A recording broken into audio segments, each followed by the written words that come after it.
Let's take a look at 3 different Barracuda Network email gateway defense quarantine notification messages.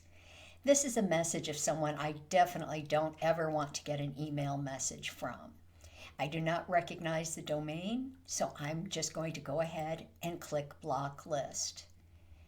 It will then log it in and will now let me know that this sender has now been blocked.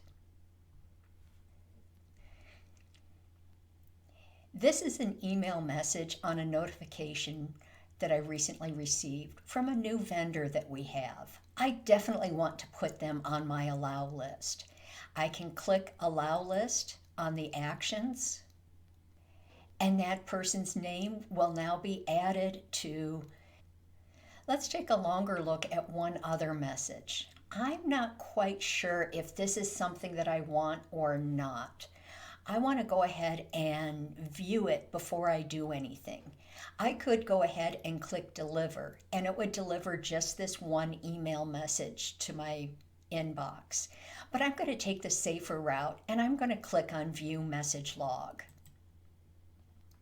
Here is my message log, and I'm able to see that message. If I click on that message, it's going to open it in a display pane over here so I can safely view the message before I decide what I want to do. If this is from a vendor that I want, I can tell it to allow. I can tell it to block. I can either tell it to block the entire domain or the email. Be very careful when blocking the domain. Do not block a domain like gmail.com because that blocks from everyone sending from that account.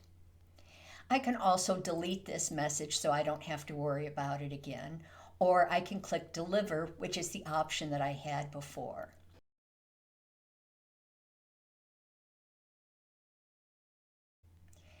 Let's take a look at some of the other features in the message log and manage quarantine.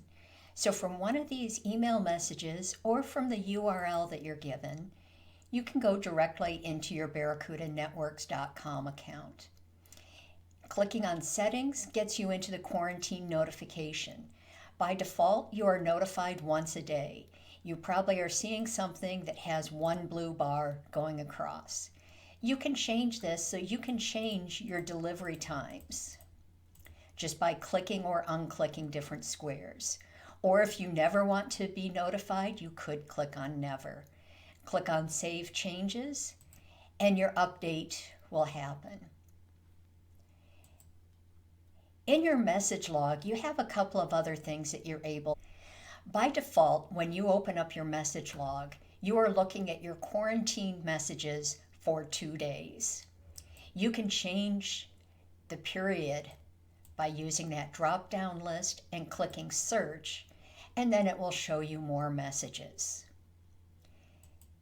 You can change to see from your quarantine messages to all messages.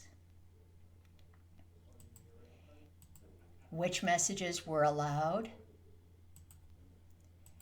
which ones were delivered because you told it to deliver, and your not allowed messages. Your not allowed messages will be your quarantined messages, your blocked messages, which will show a red box, and then you have these odd white ones which are for deferred. Deferred is kind of a halfway state that it's not really sure if this email is safe or not, and it may keep it in the message log. You will want to go ahead and occasionally check your deferred list to see if there is an email message that you've been waiting for through there. Most of the time that doesn't happen, but this can happen because of a server problem either on your side or on the sender's side.